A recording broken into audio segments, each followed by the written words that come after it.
Hi, everyone.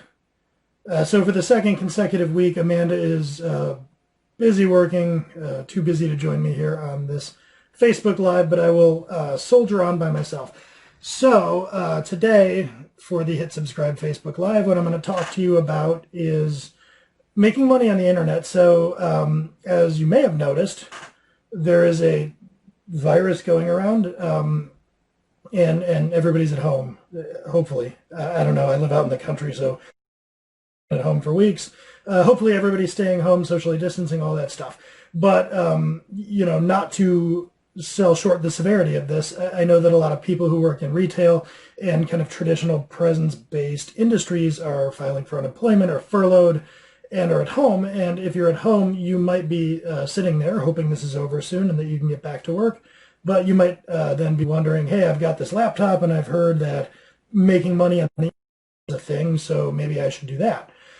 And if you're in that position, I imagine that it is fairly daunting because it's going to be a hard thing to Google. If you were to go and type into Google, make money online, I haven't done this, but I bet what you would see is just awful. There's a lot of scams out there. So I have been a programmer, a techie, all my career. I have been making money on the internet for many, many years.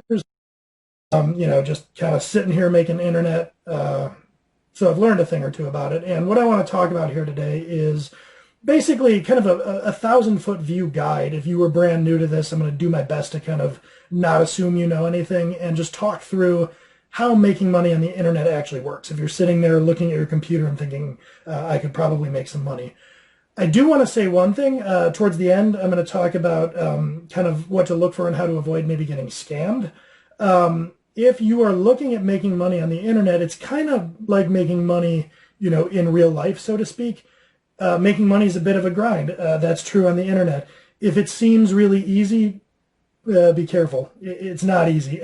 Just like going out and getting a job or making money in actual life. If it seems easy, and beware of that. So absolute caveat going in, making money online is no less work than making money anywhere else. So with that being said, I'm going to run through a few things. This is not an exhaustive list of all the ways that one might make money online. It's just some of the ones that I'm familiar with that you might think about going into with different levels of effort or experience required. So the first one is probably the least interesting, just because it's not very far from what you might be used to, and that's you can go out to like Career Builder or wherever people look for jobs and look for a job that is listed as being remote friendly or remote only.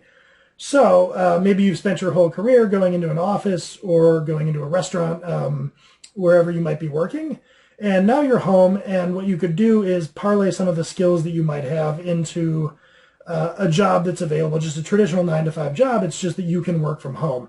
So what are some examples of this? Customer support can often be one.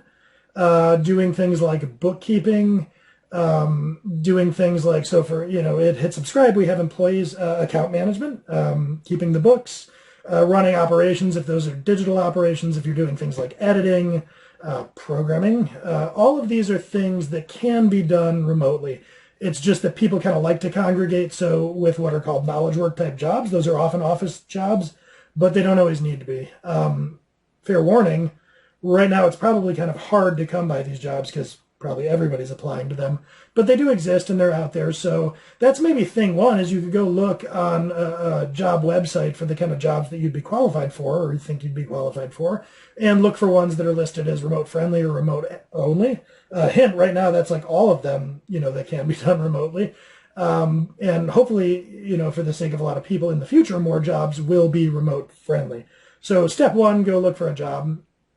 Step two would be, there are sites like Fiverr, Upwork, and these are the same kind of concept except they're gigs. I forget what the operative term there is, but basically they're projects. So instead of, if Hit Subscribe were looking to get some work done and we didn't have the bandwidth necessarily to hire someone for a full-time staff position, we might go to Upwork or Fiverr or whatever these sites are and say, hey, I need somebody to go and do a lot of data entry for maybe a week. They'll post gigs on these sites. You can go create a profile and apply to do these gigs. And they can range in scope and level of expertise. Sometimes they'll be pretty simple and straightforward, and then sometimes they'll be more like expertise and specialty oriented. But go to those sites and poke around. I don't know what they all are, but if you want to see real quick what other ones are, type like Upwork or Fiverr and then Versus into Google and see what Google suggests, and that'll give you the names of like 5 other ones. So you can go check out those sites, kind of poke around and see what sorts of gigs are there. Now, these are the most kind of traditional or like easy ways to ease yourself into working online because they look a lot like the way you're used to getting work anywhere. The next thing I'll suggest is maybe more of a longer play, and it's going to require either the investment of some elbow grease or potentially money, both. And it's to learn what I'll think of as an online trade. So given how I've earned my living, program is something that is uniquely doable online. You'd be hard-pressed to find too many programming gigs that for any reason required you to be physically present somewhere. They do exist, but they're not super common.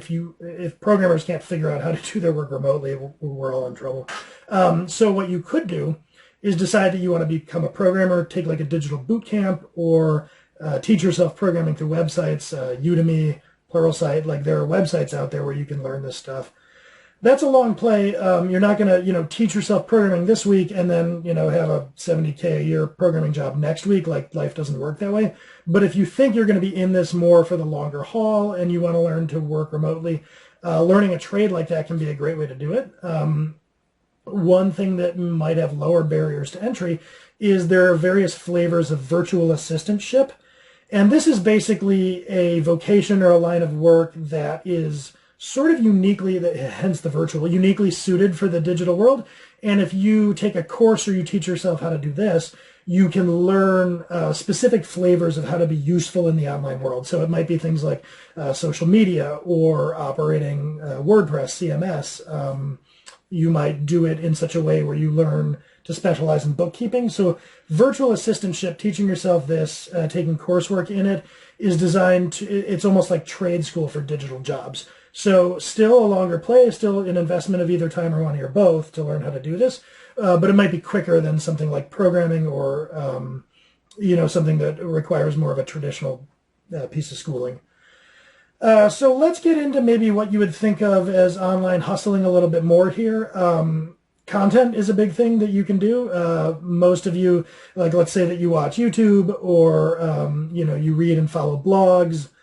There are ways that you have probably found and identified with content creators, your favorite YouTubers, whoever. This is what I think of as entertainment-based content. Maybe Instagram, you have people that you follow that you really like their photos. And in this case, it's entertainment. I call it this because you're really following people, and those people are providing you with joy. So you're watching your videos, you enjoy them as humans, you're reading their columns on their blog, you're looking at their Instagram feed. You can go out and create these media and start to build a following. Again, this is a grind. It won't happen overnight, but you can do this. And the way that you make money if you are building a following of fans that you're entertaining, you're going to make money the way that like entertainers have made money over the last 100 years through like advertising and sponsorship or patronage. So there is a site out there called patreon.com. Where as an entertainer, you can go, with your YouTube channel, you can also create a Patreon account, and people will come if they're fans of yours and they will contribute money to you. So this is a way, go build an audience. If you're entertaining, if you have things to share with the world, you can go take your hand at that. It's a grind. If you go and you set up an Instagram account and you start posting photos like crazy and you get tired of that after 3 days, like you're not going to make money in 3 days. You're going to have to build dozens, then hundreds and thousands, tens of thousands of followers. Long play, a grind. I have seen studies that suggest if you're a YouTuber, you're going to make about 10K a year for every 100,000 followers you have. So if you want to earn a 6-figure income as a YouTuber, you're going to have to go get yourself 1 million followers. It's going to take a while. But people who do that can find it rewarding. It's also something that you can get started now and continue as a side hustle once the economy picks back up and whatever else you might be doing. So that's one play. Another content creation play that's a little different is what I'll call commercial content creation. And this more is what I have historically done with content creation or what Hit Subscribe helps companies do. And here you might you're not going to try to build a following because people like your smile and face and they find you entertaining. what you're going to do is you're going to create a website that solves problems that people find in Google. So they're going to arrive at your site because they want to learn how to do something, or have like tactical problems or product reviews that are solved. And you're going to earn money in this way through some of the same kind of channels. You might do advertising. You might do affiliate marketing, where you have companies that you're talking about their products and you link off to their website. So if people are reading your article, they click on this affiliate link, they go to this third-party site and buy. That third-party site kicks you a little bit of money. That's called an affiliate link. They might sponsor you. But this is all kind of stuff with a more commercial angle. And it leads into another thing that I can talk about here, which is making what are called info products. And this is video courses, books, stuff like that that you make that doesn't really have much, if any, investment cost for you. So you can just go and type and type and type and make like an ebook and put it on Amazon and sell it. That's an info product.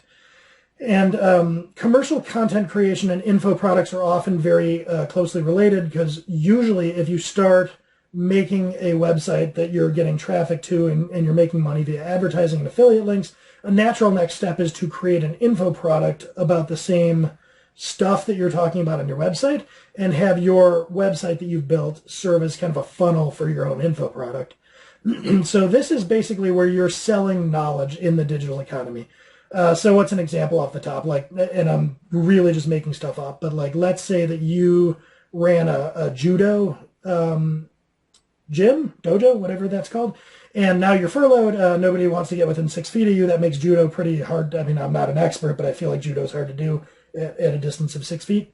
So maybe you build a site where you're answering people's questions about judo, and you're linking out to like Amazon for people, you know, hey, go buy these pieces of judo gear and, you know, your gi or whatever it is that you have. So that's affiliate links. You get a little bit of a commission when people go to those sites, buy that stuff. But then maybe you actually put together a tutorial that's a series of videos on like, you know, how to practice judo when you're socially isolated. And you put that online and you sell it. That's an info product. So you're making money through direct sales, and maybe your site is also making money linking out to other products. So you've built this kind of like internet property that makes some money. Again, if you're looking to replace a full-time income, it's going to be quite a long time before your little judo site and your blog posts and videos are doing that. But if you are a judo shop owner, the nice thing about doing this in your downtime while you're waiting for the world to stop being quarantined is that you can use that as a marketing asset for when you open your gym back up as well. So what else? If you get kind of out of stuff that you create directly in your own little corner of the world, you can do merchandising. So there are ways that, for instance, you can go teespring.com maybe. There are sites where you can go and like design t-shirts and then sell those t-shirts without actually having inventory in-house. So you design a t-shirt. If people find your t-shirt, you go try to like sell it to friends and family. When they go to the site and they order the t-shirt, it's like printed on demand and shipped to them. You don't have to do anything. This is generally what's known as e-commerce, and there is a world of e-commerce out there that you can do as well. You might have heard of things like Etsy, or you create a Shopify store, you're selling tchotchkes. So in some cases, there may be a physical product and you may actually be shipping it. In others, you can set it up such that like the product gets created on demand and you're not dealing with inventory. Either way, those are things you can do to make money. So you assemble crafts at home and you sell them on the internet. Kind of related to this is if you're a photographer or you're doing something that can be sold through a digital medium, this is also e-commerce. You take a bunch of pictures and you sell them for money. So looking at the time here, I've talked for a while about ways to make money on the internet. This is not an exhaustive list, but I do want to transition briefly into what to look out for if you're going to try to make money online. Again, everything I've talked about here is stuff that requires elbow grease. You're not going to make money online overnight. So to transition into how to avoid being scammed, I'd say the biggest thing is if you're finding a way to make money online and it seems like it's going to be really easy and fast, not a good sign. When, just anecdotally, I think it was about 3-4 months ago for Hit Subscribe, we needed help with what's called quality assurance. So sort of like data entry, light proofreading of blog posts, things like this. And I tossed a brief post up on Facebook just as kind of a lark to say, you know, maybe we can find some people this way. And I said something like, we're willing to pay people $15 to $20 an hour, you know, to do this light kind of digital work that you can do from anywhere on your own schedule. And the amount of responses I got when we weren't in a recession, by the way, just overwhelmed me. I was very kind of surprised. I mean, I didn't know how many people would be interested in this. Turns out a lot. So I posted a job, $15 to $20 an hour, part-time, make money online. And I was overwhelmed by responses. We kind of had to stop and, you know, take a few days to get back to everybody, work with some people and say thanks to everybody else. But that, you know, hey, we had a lot of people come in. The reason I'm telling you this is that was for a $15 to $20 an hour job. If you see something that says make up to $65 an hour from the comfort of your home, and then you go and apply to that and somebody gets back to you right away, oh, that's a huge red flag. That, my friend, is a scam. Anybody who is posting something that would equate out annualized to a six-figure job that you can do from the comfort of your home, if that was a real thing, that person's server would explode because so many people would apply to that job. You would never hear back from them. They would be way too busy if that were real. So if they're posting something like that and they're really happy to get back with you and follow up, there is something deeply wrong there. Stay away.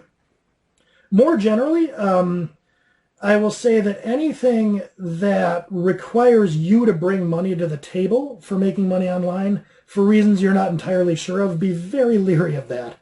So here's what I mean. Like, for instance, I could have sat here and told you that you could make money online, you know, playing the stock market or gambling and like playing online blackjack. Sure. But you can also lose a lot of money doing that. And to get started, you have to like bring money that you're prepared to lose. By contrast, the quality assurance gigs for Hit Subscribe, an entirely remote company, we have literally never once asked any contractor doing any form of work for us to write us a check. Not a thing. So be wary of anything that you have to bring money to. Now, in some cases, that makes sense. Like, for instance, if you're going to start your own website and do some affiliate marketing, you're going to have to pay for what's called hosting. You're going to have to invest a little bit of money setting up the website, getting the stuff installed. Maybe you want to pay somebody to design the site. All of that makes sense. You have like operational overhead costs. Those are going to be pretty minor. If something is requiring you to bring hundreds or thousands of dollars to the table, that's not something you should probably be doing. You know, remember, you're sitting at home thinking of ways to make money, not lose money. So don't let people tell you, and be very skeptical of anyone that comes along and says you got to spend money to make money, because that's the beauty of the internet. It's not like inventory. It's not physical stuff. You really don't. Most of this requires pretty minimal investment. And along those lines, maybe the last bit of advice I would give, and, you know, apologies to any of you that maybe have had luck with this, but if you see something that is billing itself as an opportunity that seems sort of like a job and sort of like your own business, and what they're asking you to do is buy a bunch of stuff and give a bunch of stuff to your boss, and then once you've given that stuff or bought that stuff from your boss, you start selling it. This is what is often known as multi-level marketing. Again, apologies if you've had luck with this. I would stay away from that. And I'm not going to get into what multi-level marketing is, but you can generally identify it by, it seems like a combination of a job and your own business, and it's only your own business in that they tell you you have to invest in your own business and inventory. Otherwise, you kind of report to somebody, so it's this weird dual thing. If you're not sure and you're looking up, you know, something and you're wondering, is this maybe a scam?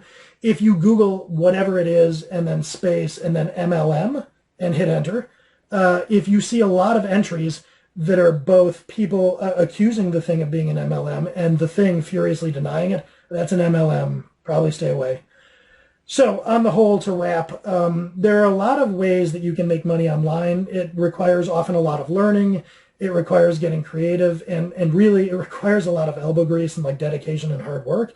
It's just like making money anywhere. So on the flip side, if something is promising to do it very easily and with minimal effort and very quickly, and especially if to do it they just need a bunch of your money first, be wary of all those things. You know, I know that things are hard out there, but you're looking for ways to make money. Don't start by giving people a lot of money. That's already a scarce enough commodity right now. So hopefully that helps. You know, happy hustling out there if you want to get started.